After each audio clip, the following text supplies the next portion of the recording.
이제 올림픽이 마무리되어 가고 있습니다. 우리나라는 13개의 금메달을 획득했습니다. 금메달 개수만 따지면 역대 최고 기록을 기록했습니다. 그런데 예전에 비하면 조용한 편입니다. 금메달을 따도 놀랄 일이 아닙니다.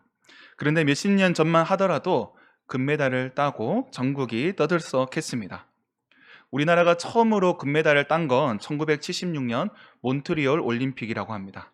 양정모 선수가 레슬링에서 금메달을 땄습니다. 네, 금메달을 따자 난리가 났었습니다. 지금 고개 끄덕이시는 분들은 연배가 드러나고 있습니다. 네, 신문사마다 호해가 나왔고 또 어떤 신문사는 8면 중 6면이 이 금메달 기사였다고 합니다. 그런 가운데 김포공항에서 또 시내까지 카 퍼레이드를 펼쳤고 또 시청 앞 광장에서는 이 환영대회가 열렸다고 합니다. 거기서 훈장도 수여했습니다. 온 나라가 그의 승리에 기뻐했습니다. 선수 개인의 성취라기보다 대한민국의 승리였고 또 그의 승리에 모두가 참여하고 모두가 기뻐했습니다. 그래서 국가대표라는 말의 무게가 그렇게 무겁습니다. 선수의 승리가 대한민국의 승리, 때로는 한민족의 쾌거로 여겨집니다. 지금도 정도의 차이는 있겠지만 국가대표라는 이름과 메달의 무게는 여전할 겁니다. 그 메달의 무게를 견딘 자들이 영광을 누립니다. 그런데 성경에도 이러한 승리를 기뻐하는 모습이 있습니다. 올림픽 폐막식처럼 수많은 사람들이 나와 수많은 민족이 등장하여 그들이 개선하는 장면이 나옵니다. 바로 오늘 본문의 말씀입니다. 하나님께서 사도 요한에게 환상을 보여주시는데 그들은 하나님과 어린 양께 영광을 올려드립니다. 하나님께서 그에게 왜 이런 환상을 주셨는지 그 배경을 먼저 살펴보도록 하겠습니다. 사도 요한은 노년의 반모섬으로 유배가 되었습니다. 다른 사도들은 이미 순교한 지 오래였고 이제 사도 요한만 남았습니다. 근데 로마 제국은 어째선지 늙은 사도를 죽이지 않고 작고 황량한 돌섬으로 유배해 보냈습니다. 그곳에서 그는 바다를 바라보았을 겁니다. 바다 너머 저 소아시아 지역에는 그가 사역했던 교회들이 있을 겁니다.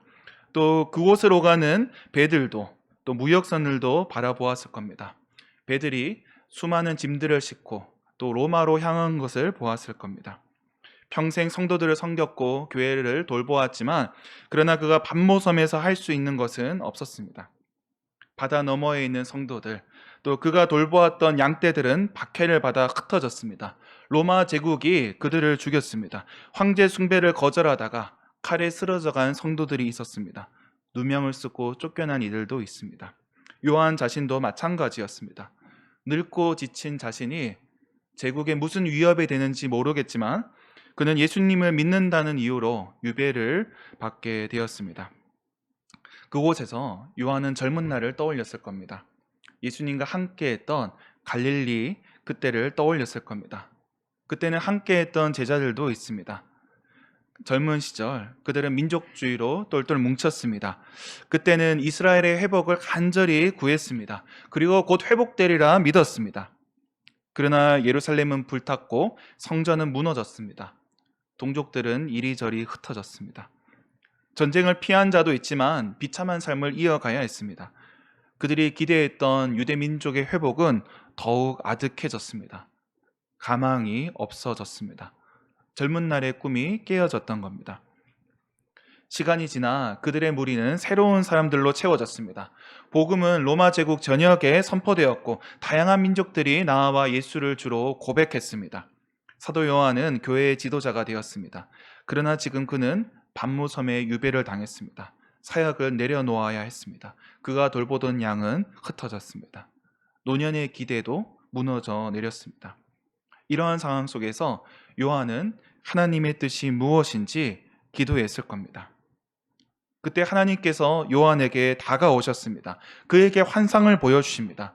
여러 가지를 보여주시는데 그리고 마침내 모든 민족이 주님께 나와 경배하는 환상을 보여주십니다.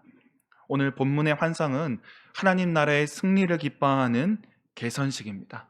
큰 무리가 소리치는 모습, 흰 옷을 입고 종려나무 가지를 흔드는 모습, 이것은 영락없는 로마의 개선식을 담고 있습니다. 그런데 그 의미는 정반대를 향하고 있다는 겁니다. 곳곳에서 로마와 충돌하고 있습니다. 그런 가운데 하나님께서 보여주신 환상의 의미를 살펴보도록 하겠습니다. 오늘 첫 번째로 살펴볼 키워드는 모든 나라와 민족입니다. 모든 나라와 민족. 여기서 모든 나라와 민족이 주님 앞에 서게 됩니다. 오늘 본문의 9절 말씀 같이 한번 읽어보도록 하겠습니다. 이 일 후에 내가 보니 각 나라와 족속과 백성과 방언에서 아무도 능히 셀 수 없는 큰 무리가 나와 흰옷을 입고 손에 종려가지를 들고 보좌 앞과 어린 양 앞에 서서. 하나님은 각 나라와 민족과 방언들 또 언어에 따라 그들을 불러 주십니다. 그런데 그들을 부르실 때에 개인으로 부르지 아니하시고 또는 로마 시민으로 부르신 것도 아니고 그들이 속한 나라와 족속과 방언에 따라 불러 주십니다. 그런데 이들은 로마의 개선식에서는 포로로 끌려 나오는 자들입니다. 개선식에 등장하는 여러 민족들은 그들 앞에 사로잡혀온 자들인 것이죠. 흰옷과 종려가지는 승리자인 장군이나 황제에게 주어집니다. 그런데 저들이 흰옷을 입었습니다. 종려가지를 들었습니다. 하나님께서 이들을 이긴 자로 여겨주신다는 겁니다. 여기서 로마의 이념과 충돌하고 있습니다. 로마는 세상을 하나의 세계로 만들었습니다. 패배한 민족들의 영광을 빼앗았습니다. 그들의 지도자를 로마 시민권으로 포섭했습니다. 어느 민족이기를 따지기보다 시민권의 유무를 중요하게 여겼습니다. 그렇게 패배한 민족은 어느새 로마 제국에 흡수되었습니다. 그리고 그 질서에 흡수되지 않는 자들, 편입되지 않는 자들은 야만으로 여겼습니다. 각 민족의 고유한 풍습은 로마라는 문명 속에 녹아내렸습니다. 그리고 그것은 사라질 관습에 불과했습니다. 로마가 문명이고 질서이고 법이었습니다. 그래서 로마의 엘리트들에게 각 나라와 민족은 불편한 이야기입니다. 로마라는 매끈하고 균질한 제국이 아니라 그 과정 속에 불순물과 같은 존재인 겁니다. 그 채로 걸러내는 가운데 유대 민족주의자나 그리스도인들 그들을 걸러내어 지금 이곳 반모섬에 내다 버린 것입니다. 오늘날도 마찬가지입니다. 세계 시민으로 살아가는 자들에게는 민족이 참으로 촌스러운 이야기입니다. 전 세계를 돌아다니면서 영어로 이야기하는 사람, 제가 영어를 못해서 그런 게 아닙니다. 뉴욕에 살지만 홍콩과 도쿄, 유럽으로 오가는 엘리트들한테 민족이란 단어는 20세기에 등장하는 20세기에 유행하던 단어입니다. 그런 세계적인 엘리트들한테 민족이란 단어는 이 테러와 갈등과 관련된 단어로 여겨집니다. 아직도 그런 단어를 쓰는가 생각할 겁니다. 당장 우리만 하더라도 세계 시민이라 할 수 있습니다. 우리의 여권은 전 세계 어디든 갈 수 있습니다. 그리고 어디를 가든지 스타벅스 커피를 마시고 아이폰을 씁니다. 넷플릭스로 전 세계 사람들이 같은 드라마를 봅니다. 서울에 살고 있는 사람이나 뉴욕에 살고 있는 사람이나 같은 인스타 게시물을 보고 좋아요를 누릅니다. 이런 상황에서 민족에 대한 이야기를 꺼내면 시대에 뒤떨어진 주제, 촌스러운 이야기가 되는 겁니다. 당장 저만 해도 민족이란 이야기를 들으면 제 머릿속에 80년대 운동권들, NL 기억하시나요? 네, 지워진 이름이죠. 네, 이런 것들이 생각이 납니다. 이제는 진보도 보수도 민족을 이야기하지 않습니다. 이제는 우리나라가 세계 선진국이 되었기에, 세계 시민이 되었기에 잊혀진 주제가 된 것입니다. 오늘날 우리의 음악과 드라마, 영화가 전 세계에 인기를 얻고 있습니다. 제가 20년 전에 캄보디아 단기 선교를 갔었습니다. 이 캄보디아 대학생들을 만나고 전도를 해야 되는데 만나서 할 말이 없었습니다. 그 대학생들이 무엇에 관심이 있는지 또 무엇으로 말을 열어야 되는지 몰랐습니다. 그런데 그 사이에 누가 등장했습니까? 네, 싸이가 등장했고 또 BTS가 생겼고 블랙핑크, 손흥민, 기생충이 나왔습니다. 이제는 할 말이 많아졌습니다. 단기 선교 나가도 낯선 사람한테 말을 걸기가 참으로 쉬워졌습니다. 오징어 게임, 기생충도 있으니까 쉽게 이야기를 할 수 있습니다. 그런데 이러한 문화가 퍼지는 것, 우리 문화가 퍼져나가는 것이 누군가에게는 위협으로 느껴질 수 있다는 겁니다. 생각해보면 30년 전만 하더라도 우리는 일본 문화 개방에 대해서 두려워했습니다. 일본의 영화와 또 음악과 이런 문화들이 들어오게 되면 우리도 외색에 젖어버리는 거 아닌가, 그렇게 움츠러들던 때가 있었는데 벌써 시대가 이렇게 바뀌었습니다. 어느덧 우리도 선진국이 되었고 우리는 세계 시민이 된 것입니다. 우리에게 있어서 민족은 잊혀진 주제가 되었습니다.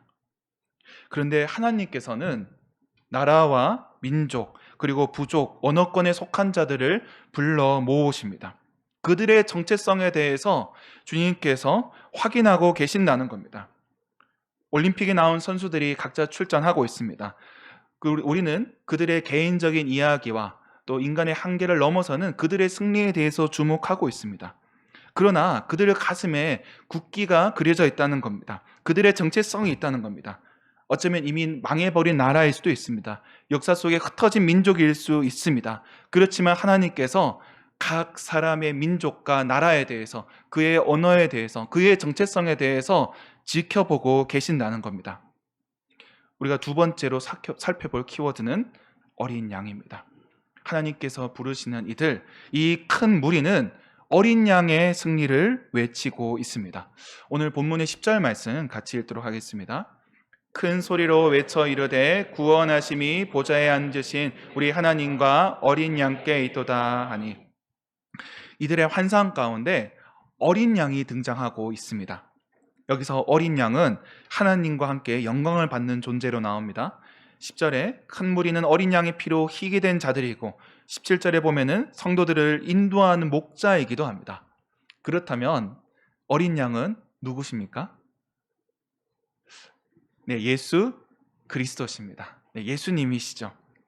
세례 요한이 예수님을 보고 이렇게 소리쳤습니다. 보라, 하나님의 어린 양이로다. 하나님의 어린 양 대신 예수님은 십자가에 달려 죽으셨습니다. 그런데 이 어린 양은 로마의 상징과 부딪힌다는 겁니다. 로마는 자기를 늑대의 후예로 여겼습니다. 그들의 조상 로물루스와 레무스가 늑대의 젖을 먹고 자랐다 주장했습니다. 이처럼 이리의 후예들이 지중해 전역을 뛰어다니면서 물어뜯었습니다. 그들의 어금니에 살점이 뜯겨나갔습니다. 온 민족이 승냥이에게 굴복했습니다. 그렇게 끌려온 나라와 민족들은 포로가 되었고 그들의 보안은 전리품이 되었습니다. 온 땅에 로마의 법과 질서가 강제되었습니다. 로마가 법으로 다스린다고 하지만 그 힘의 원천은 칼끝에 있습니다. 곳곳에 군대가 주둔했고 또 토벌에 나섰습니다. 저항한 자들은 참혹하게 해치웠습니다. 십자가에 줄줄이 매달았습니다. 예수님도 로마 총독 빌라도의 손에 그렇게 달려 죽으셨습니다. 이리가 어린 양을 죽인 겁니다. 근데 오늘 우리가 살아가는 시대도 그렇습니다. 늑대가 뛰어다니는 시대입니다. 강대국들이 그 어금니를 드러내는 시대입니다. 전에는 위선이라 할지라도 명분을 따졌습니다. 그런데 이제는 거리낌이 없습니다. 세계를 이끌어갈 강대국들이 다른 나라를 쳐들어갑니다.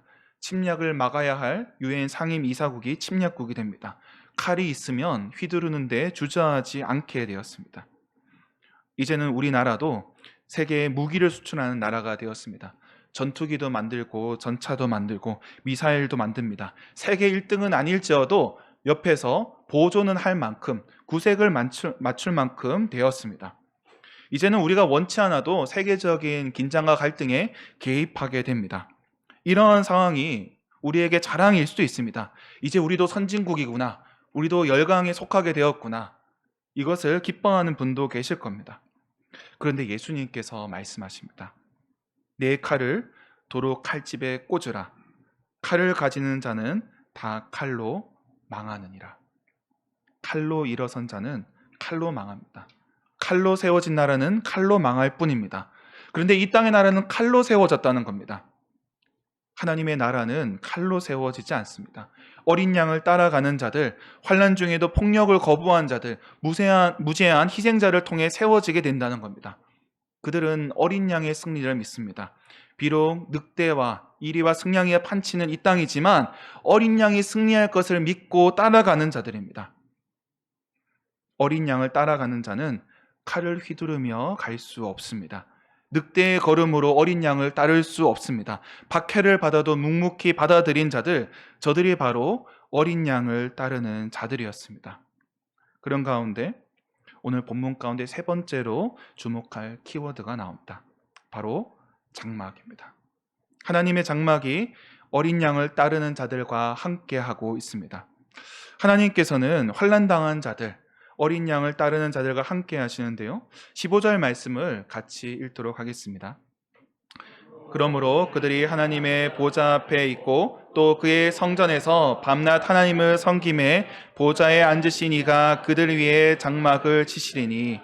아멘. 저들은 이 세상의 신을 섬기는 자들이 아니라 어린 양을 따르는 자들입니다. 그런데 하나님께서 저들과 함께 하시는데 저들에게 무엇을 허락하시느냐 할 때 장막을 허락해 주십니다. 그런데 장막은 대단한 집이 아닙니다. 얼기설기 지어놓은 천막에 불과합니다. 장막은 이스라엘이 출애굽 이후에 광야를 지날 때를 생각나게 합니다. 하나님께서 그때 그들과 함께하여 주셨습니다. 그들에게 구름기둥과 불기둥으로 또 그들을 돌보아 주셨습니다. 그들이 가는 곳마다 주님께서는 이러한 장막으로 그들 가운데 임재하여 주셨습니다. 근데 사도 요한의 환상 속에 이러한 장막은 로마의 승리를 상징하는 개선문과 대비됩니다. 로마는 자신들의 승리를 기념하며 돌로 개선문을 지었습니다. 전쟁의 승리를 기념하며 자신의 업적을 조각했습니다. 포로들의 모습을 새겨놓았습니다. 거대한 개선문은 황제와 장군들의 권력을 드러냈습니다. 그렇게 하면 그들의 승리가 영원히 기억될 줄 알았습니다. 그러나 시간이 지나고 로마인들의 개선문은 돌무더기로 전락하게 됩니다. 제국이 쇠락하게 되면서 그들이 쌓았던 모든 것들이 무너져 내리게 됩니다. 그들의 영광이 영원할 줄 알았지만 중세시대의 개선문들은 헐려서 개인 저택에 사용되었고 일부는 성벽을 쌓는 데 사용됩니다. 이런저런 건물의 기초로 쓰여지게 됩니다. 그래서 오늘날 복원하려고 해도 복원하지 못하는 개선문들이 많이 있습니다. 그렇게 그들의 승리가 지워지게 됐습니다. 그런데 하나님의 장막은 그들과 함께하고 있습니다. 물론 겉으로 보기엔 초라할 수 있습니다. 그러나 하나님께서 그들과 함께 하신다는 증거입니다. 장막은 한 곳에 고정되어 있지 않습니다. 백성들이 가는 곳마다 장막은 이동하게 됩니다. 그런 점에서 장막은 박해를 받아 떠돌아다니는 이들, 나라가 망해서 쫓겨난 자들에게 위로가 된다는 겁니다. 박해로 흩어진 성도들, 그렇게 곳곳에 숨어 살던 자들이 제대로 된 집을 짓지 못했을 겁니다. 기껏해야 외딴 곳에 가서 숨어 살고 또 땅속을 파들어 가기도 했을 겁니다. 빛도 없는 곳에서 어린 자녀들을 키우는 자도 있었을 겁니다. 원래 살던 집을 버려준 채 그렇게 초라한 움막에서 살아갔을 겁니다. 그런데 이러한 자들에게 하나님께서 장막에 계신다는 것, 그것은 위로가 된다는 것이죠. 하나님께서 돌로 다듬은 저 빛나는 신전 가운데 계신 분이 아니라 그들 가운데 장막을 치고 계신 분이라는 것, 이것이 그들에게 위로가 되었습니다. 그들에게 뜨거운 햇볕을 가려주시는 분, 그들에게 은혜로 함께 하시는 분임을 알게 되었다는 겁니다. 하나님께서 그들과 장막으로 함께 하여 주십니다. 오늘날 이 시대에도 흩어진 자들이 있습니다. 팔레스타인만 하더라도 끊임없이 쫓겨다니고 있습니다. 쿠르드족도 민족은 있지만 나라가 없어 떠돌아다닙니다. 국제 뉴스 가운데 뉴스거리가 되지도 못하는 수많은 소수 민족들이 있습니다. 심지어 올림픽에도 나라가 없어 난민 자격으로 출전하는 선수들도 있습니다. 물론 잠깐은 주목받겠지만 다시 떠돌이 생활로 돌아가게 될 겁니다. 그런 자들에게 하나님의 장막이 있어야 할 것입니다. 하나님께서는 반모섬의 요한에게 이러한 환상을 보여주셨습니다. 로마에 망해버린 유대 족속, 박해받는 교회의 지도자, 그래서 제국의 한 구석에 유배된 자를 주님께서 만나주시고 그에게 환상을 보여주셨다는 겁니다. 어쩌면 이 환상은 그가 젊은 날부터 품었던 질문의 답일 수도 있습니다. 제자들은 부활하신 주님을 붙잡고 그분이 승천하는 날까지도 그분께 여쭈었습니다. 사도행전 1장 6절의 말씀 같이 한번 읽도록 하겠습니다. 그들이 모였을 때에 예수께 여쭈어 이르되 주께서 이스라엘 나라를 회복하심이 이때이니까 하니. 그들은 예수님께서 부활하신 것을 목격하였음에도 불구하고 그들의 관심은 이스라엘이 언제 회복되는가 였습니다. 여전히 그들은 민족적인 감정에 붙잡혀 있는 것이죠. 그런 가운데 지금은 망한 나라, 또 사라진 민족이지만 하나님께서 회복시켜 주실 것을 구했습니다. 이스라엘뿐만이 아닙니다. 유대뿐만 아니라 역사 속에 흩어진 민족들, 사라진 이름들, 더 이상 호명되지 않는 무리들을 주님께서는 불러주십니다. 하나님 앞에 그 나라와 민족들로, 나라와 족속들로 서게 하여 주신다는 겁니다. 역사 가운데 잊혀진 존재이지만 하나님께서 그들을 불러주십니다. 그들은 자기 정체성을 놓쳤을지 모르겠지만 하나님께서 그들을 회복시켜 주신다는 겁니다. 우리 민족도 그 은혜를 경험했습니다. 하나님께서 우리 민족을 해방시켜 주셨습니다. 우리의 이름도 빼앗긴 채 일본의 신에 절하며 일본의 종이 되어 살았습니다. 그래서 대륙 깊은 곳으로, 저 바다 멀리 먼 곳으로 끌려갔습니다. 강제 노동과 위안부로 그렇게 고통받았습니다. 그런데 하나님께서 우리 민족을 회복시켜 주셨습니다. 우리 민족뿐만이 아닙니다. 2차 세계대전 이후에 수많은 나라와 민족들이 회복되었습니다. 독립하기 시작했습니다. 이스라엘도 이때 회복되었습니다. 강대국들이 지배하던 식민지들이 자기 이름을 되찾게 되었습니다. 오늘 우리가 올림픽에서 수많은 나라를 볼 수 있는 것은 그런 회복의 역사 때문입니다. 하나님의 역사 가운데 그 나라들을, 그 민족들을 다시 일으켜 세우신 것입니다. 그러나 여전히 이 시대 가운데 버림받은 자들, 떠돌아다니는 자들, 박해받는 자들, 나라를 잃은 난민들이 있습니다. 기후위기로 고향을 떠난 자들도 있습니다. 자기 이름이 아니라 남의 이름으로 살아가야 하는 자들도 있습니다. 그리고 분단의 현실 가운데 고통받고 있는 자들, 해방의 날이 왔지만 압제 가운데 살아가고 있는 자들도 있습니다. 하나님께서 그들을 회복시켜 주실 겁니다.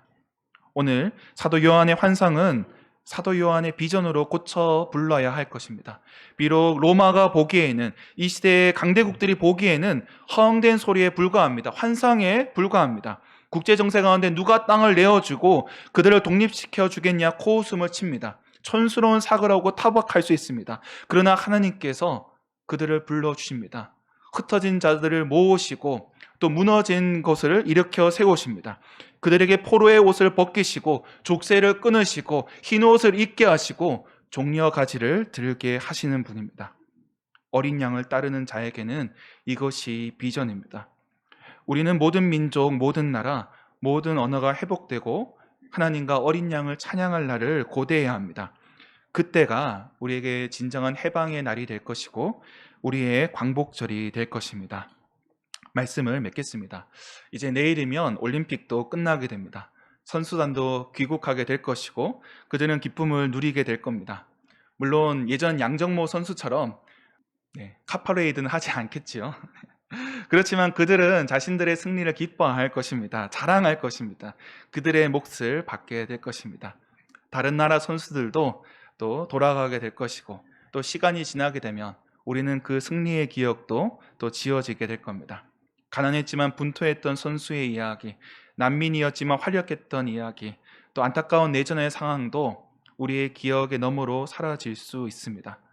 그러나 우리에게 주신 비전은 잊지 말아야 할 것입니다. 어린 양을 따라가는 자들, 흰 옷을 입고 종려가지를 흔들 그 날이 오게 될 것을 우리는 잊지 말아야 할 것입니다. 모든 눈에 눈물을 씻으실 주님께서 우리에게 그 날을 약속하여 주셨습니다. 그 승리에 동참하는 저와 여러분이 되길 주님의 이름으로 축원합니다. 기도하겠습니다.